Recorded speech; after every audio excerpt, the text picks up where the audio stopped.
أنفسنا ومن سيئات أعمالنا من يهد الله فلا مضل له ومن يضلله فلا هادي له أشهد أن لا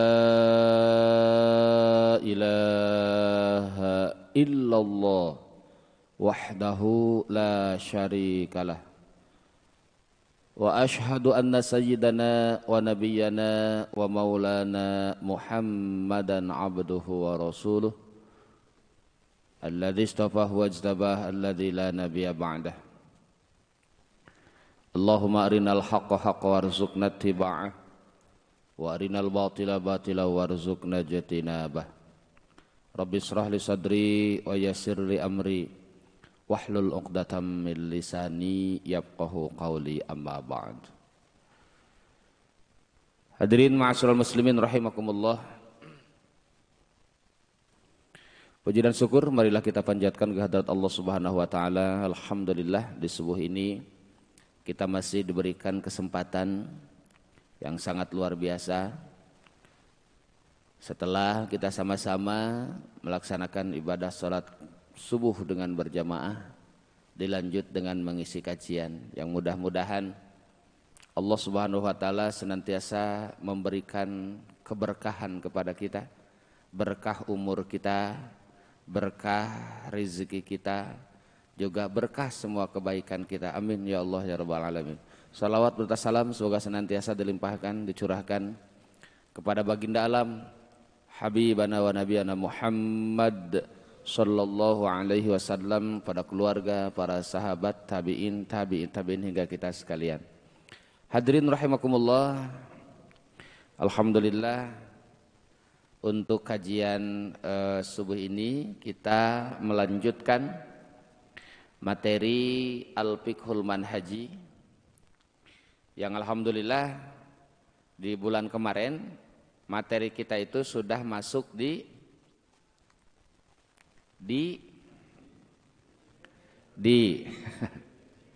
aduh, astagfirullahaladzim. Kalau ada UAS mendadak masih menjelaskan tentang asbabul gusli, tentang sebab-sebab yang mewajibkan mandi besar ya. Ya operatorna nguyak keneh wae itu mana itu, aduh masya Allah. Ono ora?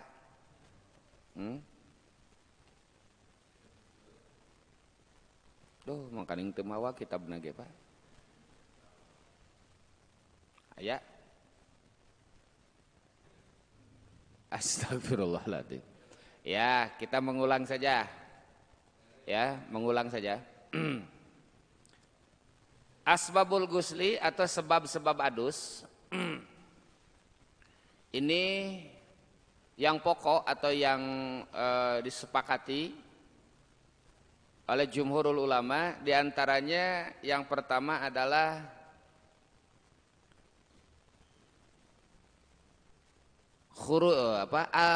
al-junub atau al-janabah.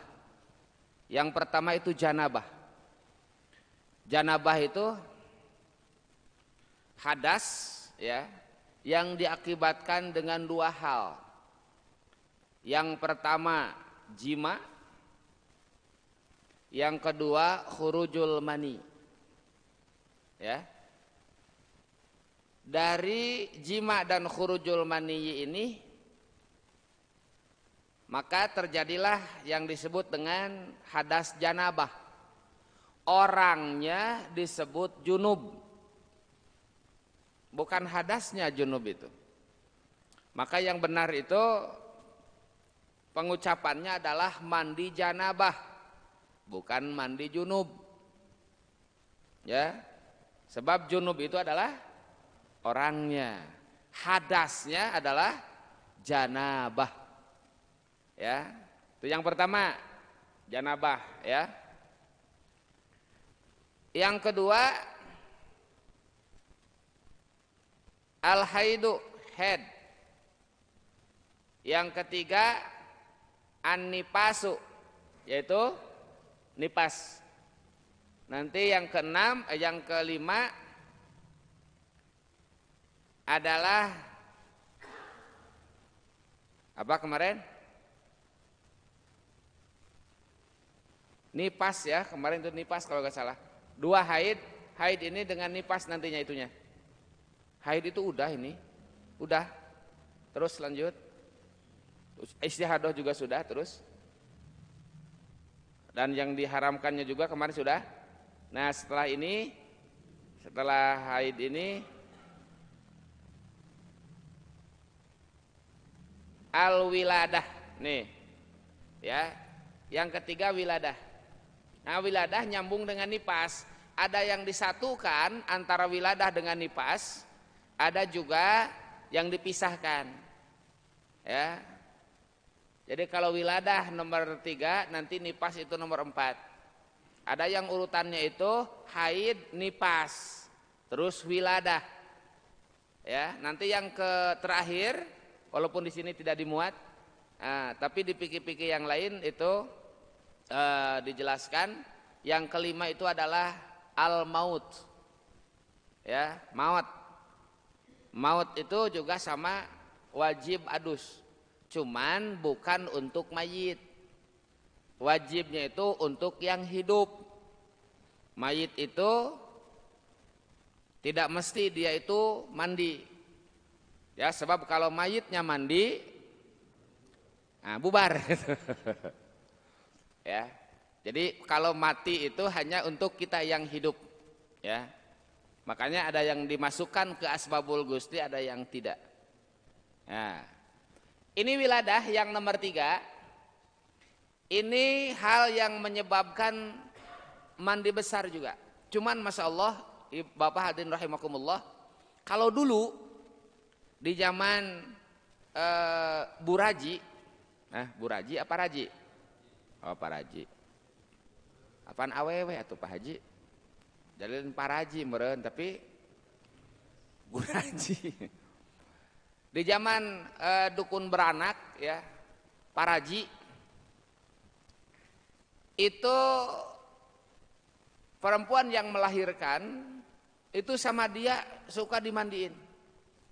Artinya langsung dimandian, Pak. Yang dulu-dulu itu, ya. Cuman bapak mah tara nyaho we lah pokona mah. Ya, biasanya tara nguruskeun anu kitu mah. Padahal yang dulu itu dimandian, Pak. Ya. Nah, untuk yang sekarang ketika melahirkannya itu di bidan, ya, di klinik bersalin atau di rumah sakit, biasanya ini tidak langsung, Pak. Ya, tidak langsung dimandikan.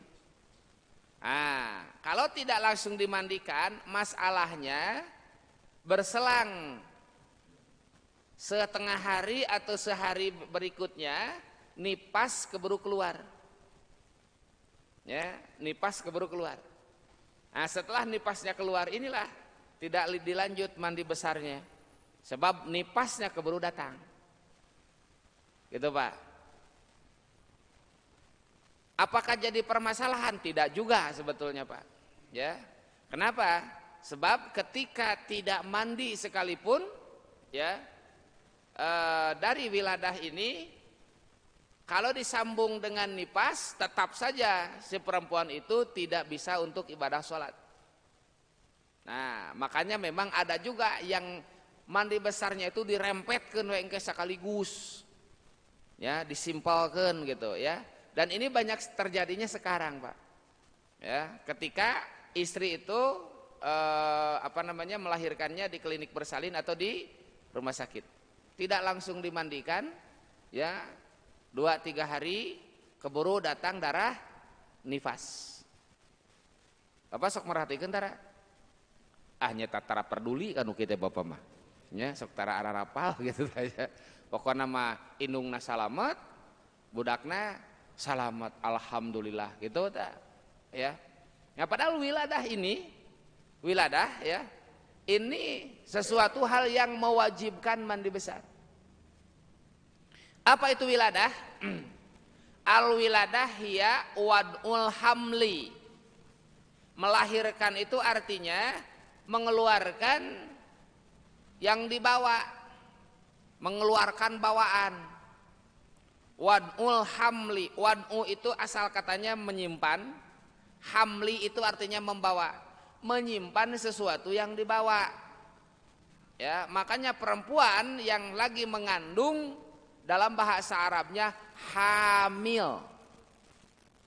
Ya, tapi serasa hamil itu bahasa kita, Pak. Ya, serasa bahasa Indonesia hamil itu. Padahal hamil itu bahasa Arab. Ya. Ya, dari hamala yahmilu hamlan. Artinya membawa. Ya, hamala yahmilu hamlan, hamilun. Tuh. Dan ini sangat luar biasa, Pak.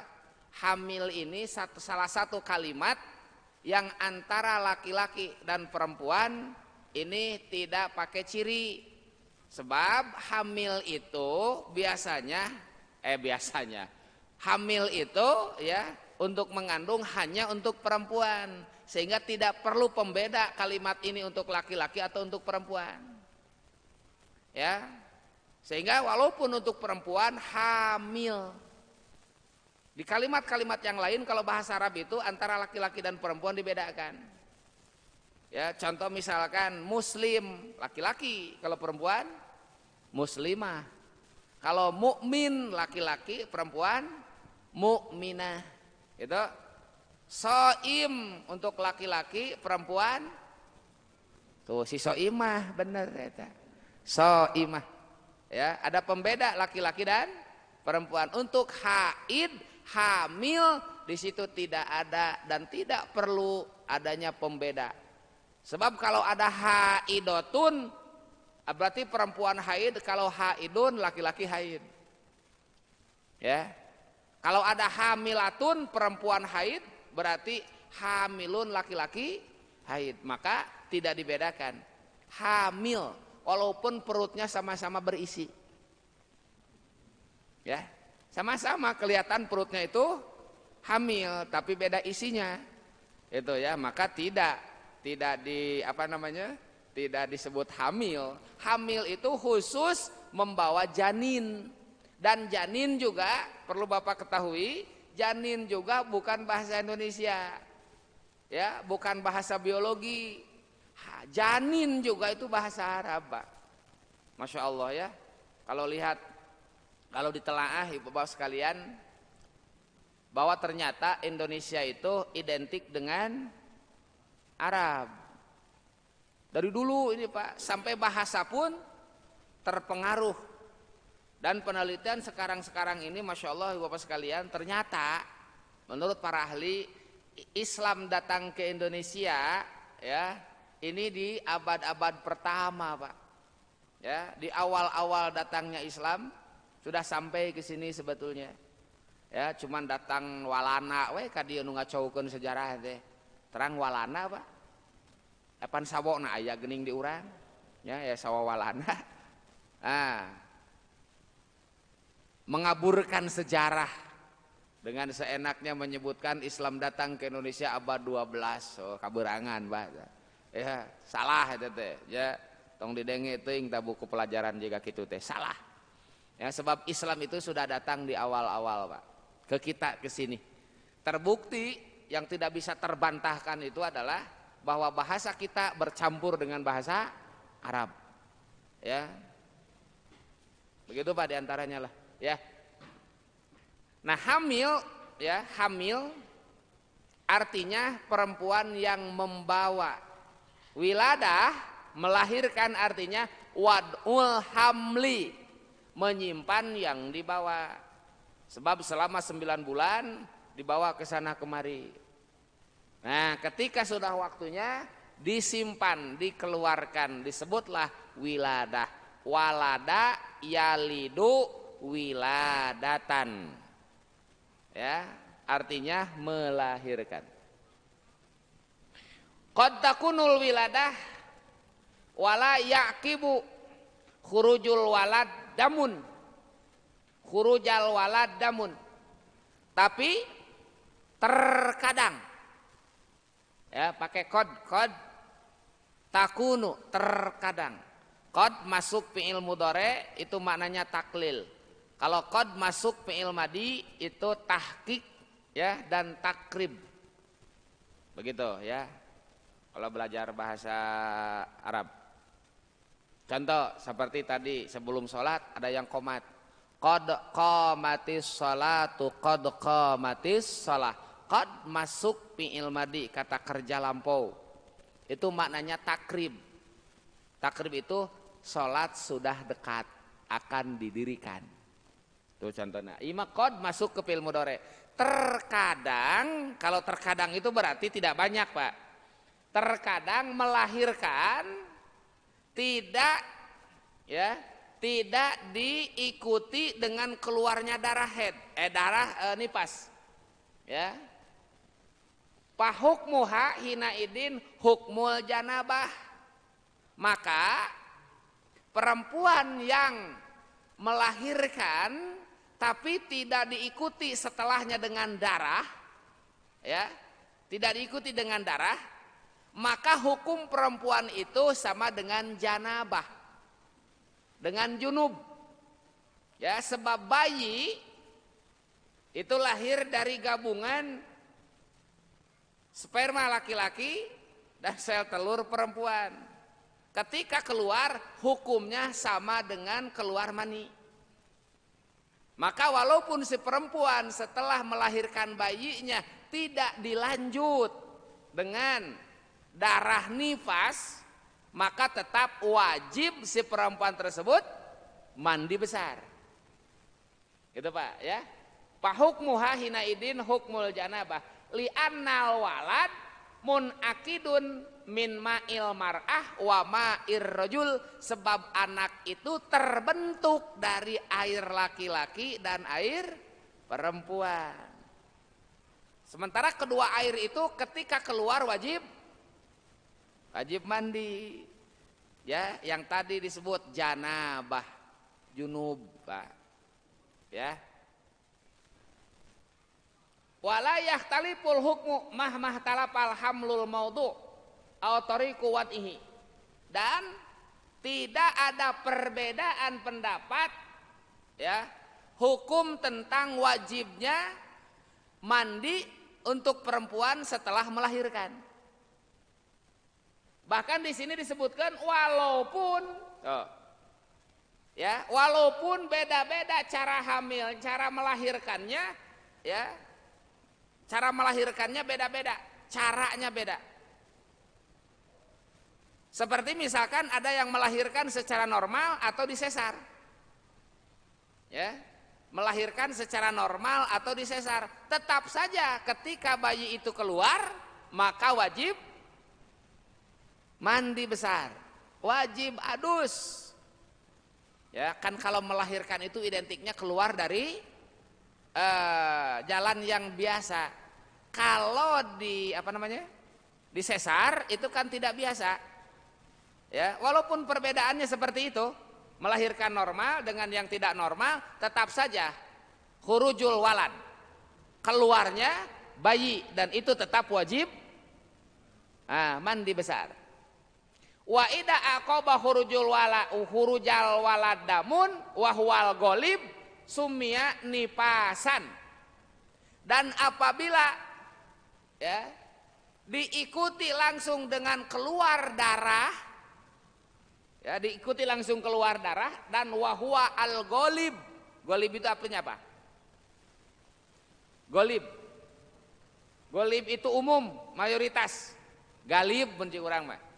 Ya, galib itu ya. Sumya nipasan, maka darah yang keluarnya disebut nipas. Dan ternyata apa yang disebutkan dalam hukum fikih ini memang terjadinya seperti itu, Pak. Tidak semua perempuan ketika melahirkan langsung diikuti oleh darah tersebut. Ada yang memang keluarnya itu sehari 2 hari berikutnya. Adapun darah yang keluar ketika sedang melahirkan itu bukan darah nifas. Ya, itu damu tolkin istilahnya dalam bahasa fikih. Ya, darah Dari sakitnya melahirkan dikarenakan ada luka-luka yang di situ terjadi, Pak. Waktu mangawe bayangkeun ku bapak. Nya, pan aya meureun nu biasa mah segede kitu tah nya. Aya harita mah berlipat-lipat. Ya, kepalanya itu Masya Allah rek teu ruksak kumaha, Pak. Aduh ya Allah ya Karim, bapak mah teu rumasa teh ngaruksak. Nya gitu, padahal heuh kitu kajadianna teh, Pak. Ada yang begitu melahirkan itu memang selamat, tidak terjadi luka. Ada yang memang harus dibantu dengan luka, ku gunting Pak, tabret, ditek-tek, aduh Masya Allah. Ya, ketika sudah keluar bayinya, suaminya sampai pesan, dok, jangan dikaput semua, sisakan aja 2 cm. Aduh Masya Allah, ya Karim. Nah, bapak jeung pesen sagala da ngartiun atuh moal dibeakeun kabeh. Gitu Pak Haji, pesen tuh. Disesakeun. Nah, darah yang keluar, maaf ya, darah yang keluar setelah bayi lahir disebut nifas. Kenapa disebut nifas? Nah, ya. Wa ta'alaqat bihi ahkamun ilaika bayanuha. Maka ada hukum yang berkaitan dengan nifas ini. Nifas itu apa? An-nifas lugotan al-wiladah justru. Ya, secara bahasa, secara lugoh, nifas itu artinya wiladah, melahirkan. Sebab nifas itu diambil dari kata nafsun. Apa nafsun? Satu jiwa. Ya, nafsun itu satu jiwa. Contoh dalam Al-Qur'an misalkan, ya ayyuhalladzina amanu taqullah wal tangdur nafsum ma qaddamat lighad. Nafsun itu satu jiwa, per jiwa ini nafsun. Ya. Nah. Atau di ayat yang lain misalkan wa ma tadri nafsum madza taksibu ghada. Wa ma tadri nafsum bi ayyi ardin tamut. Terus ketika ada yang meninggal, ketika ditalkin, di bacaan terakhir di surat Al-Fajr, ya ayyatuhan nafsul mutmainnah irji'i ila rabbiki radiyatan mardiyah. Jadi nafsun itu jiwa, ya, seseorang, begitu Pak. Kalau dibacanya nafasun, nafas itu adalah apa? Renghapan. Cek urang Sunda mah ngarenghap. Kalau bahasa Indonesianya apa? Depan bahasa Arab, napas teh. Ya, napasun itu bahasa Arab. Ya. Jadi napas itu menghirup udara dan mengeluarkannya, gitulah teh. Berat dina bahasa Indonesia mah panjang artinya teh. Ya, menarik dan mengeluarkan. Bahasa Sunda na enakeun ngarenghap. Nah, gitu teh. Nah, kalau dibacanya napas. Nanti beda Pak, walaupun di dalam tulisannya itu nun pak sin, nanti perbedaannya itu di jamak. Kalau jamaknya nupus, ya, atau anpus, nupus atau anpus itu dari nafsun. Tapi kalau jamaknya anfas, ya, itu dari napasun. Matak obat engap, napasin, beda tukang engap mah raya ararapal. Obat engap napasin. Gitu Pak. Ya, secara lugoh artinya nifas itu wiladah, melahirkan. Ya, sebab nifas itu diambil dari kata nafsun, artinya jiwa. Sehingga nifas itu artinya wasar'an, secara saranya nifas itu adamul khoriju akibal wiladah, darah yang keluar setelah melahirkan. Sumya nifasan li'annahu yakhruju akiba khurujin nafsi. Kenapa darah itu disebut darah nifas? Sebab darah itu keluar setelah keluarnya satu jiwa. Wa yuqalu lil mar'ah nupasa'u. Perempuan yang mengeluarkan darah nifas disebutnya nupasa. Ya, sebab nifas itu darahnya. Nuju nipas gitu. Nah, nuju nipas artinya sedang mengeluarkan darah nipas, Pak. Perempuannya disebut nupasa. Kade pahilijeng napasin deui. Nupasa. Ya, namanya itu disebutnya nupasa. Wadamu alladzi yakhruju asnatolki aw ma akhrujul walad la yu'tabaru damu nipasin. Darah yang keluar ketika sedang melahirkan, baik sebelumnya ya, pembukaan 1, pembukaan 2, pembukaan 3 itu kan terus urat-urat mulai ada yang putus keluar darah, apalagi sedang Masya Allah Pak ya gitu, sedang aing ngaheujeun teh naon bahasa Indonesia apa? Sedang ngeden yang ngaheujeun kitu tah nya. Suami nage ngilu ti papereket pada teh bantuan nya gitu kan. Sarua ngaheujeun. Sarua aya nu kaluar bajingan beda bentukna. Aw mahurjul walad la yu'tabaru damun nifas, tidak disebut darah nifas. Gitu nya. Kenapa? Litaqaddumihi ala khurujil walad, sebab darah itu lebih dahulu sebelum anak tersebut. Begitu Pak ya. Bal yu'tabaru damu pasadin. Di sini disebutnya damu pasad. Dam keruksakan. Darah keruksakan. Ya darah luka-luka yang terjadi Pak. Ya gitu. Bahkan Masya Allah ya, kalau paraji yang dulu Pak, dukun beranak yang dulu itu dari keterampilan ya, dan istilahnya apa ya, skill yang memang mereka miliki itu luar biasa berdasarkan pengalaman. Mereka itu punya cara-cara tertentu supaya jalan keluarnya anak itu tidak ada keruksakan. Pak, eta teh nya di jampean ongkoh gitu, sehingga anak keluar teh lubangnya itu utuh, jalannya itu tidak kerusakan. Untuk bidan zaman sekarang rata-rata ambil jalan pintas supaya cepat keluar, ditek jepret gitu. Mata ku apa teh carekan kuduna mah teh bidan teh. Ya, ngaruksak eta. Ya, gitu.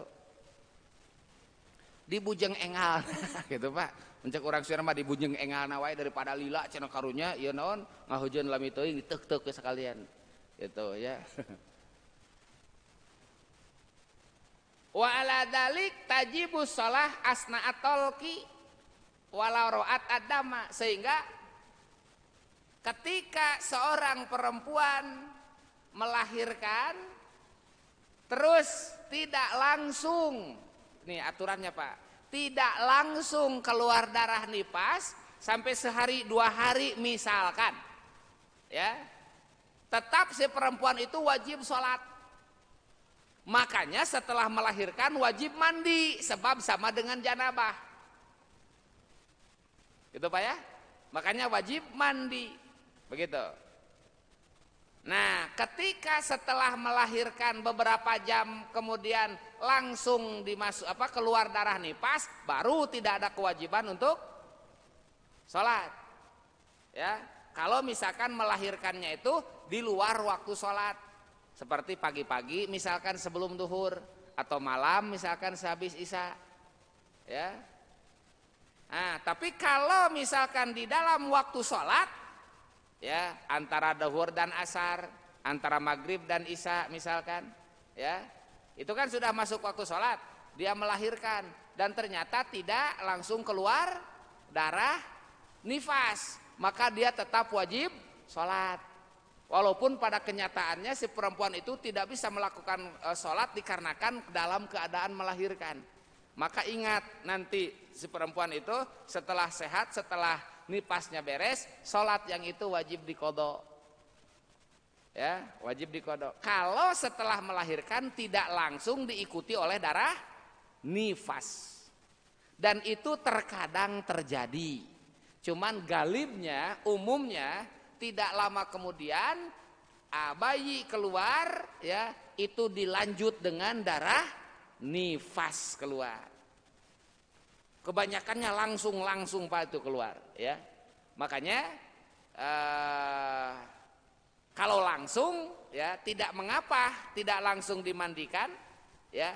cukup nanti di akhir setelah beres nifas. Dan ini yang banyak dilakukan sekarang ini Pak.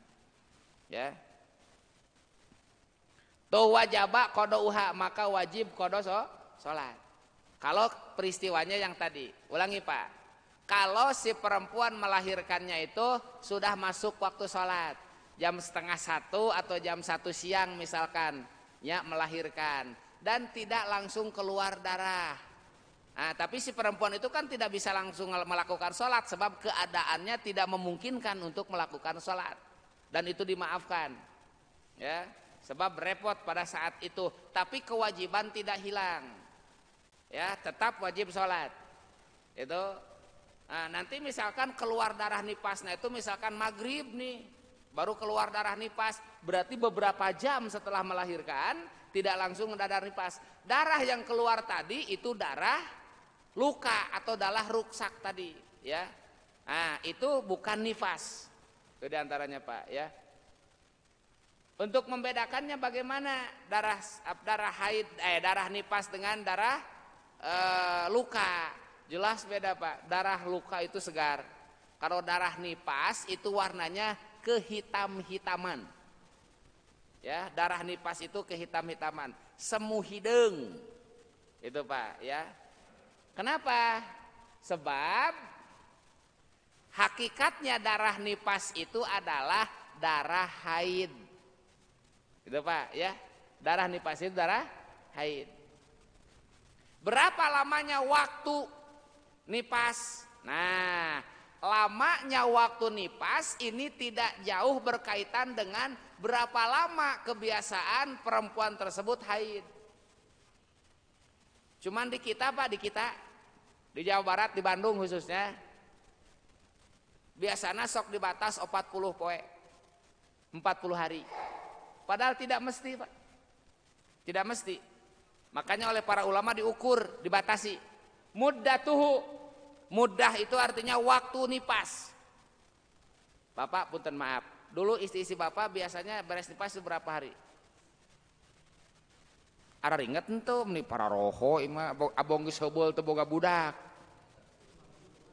Biasa 40 eta teh nya, 40 Pak. Nya langsung marhaba geuningan. Ya marhaba gitu, akikohan lah istilahna teh. Nya nyalametkeun budak, nyalametkeun bapakna rek buka puasa. Lebaran yang bapakna mah eta teh. Nya gitu. Oh, semangat marhabana ge. Waton ka gitu ya. Pan make tanggalna teh ku sarimi geuningan Pak. Nya sapoe hiji gitu kan, sarimi teh 140. Tuh hiji gitu tanya teu karas sabari dinyuhan emih we gitu. Teu apaleun ku budakna dicokot 5 teh Pak. Ajarkeun teh geus 40 cenah geus beak emih. Padahal ngitungna kerok eta teh. Dicokot budak. Waktunya Pak, waktunya itu aqallu muddatin nifas lahdotun. Paling sedikit perempuan nipas itu lahdoh. Lahdoh itu 1 tetes, sakecret mun ceuk urang Sunda mah. Ya. Dan setelah itu tidak keluar lagi. Bahkan ceuk urang Sunda mah dihartikeun lahdotun teh sareretan cenah Pak. Ya. Hanya sedikit sekali yang keluar. Cuman ini jarang Pak. Ada sebetulnya perempuan yang istimewa yang ketika melahirkan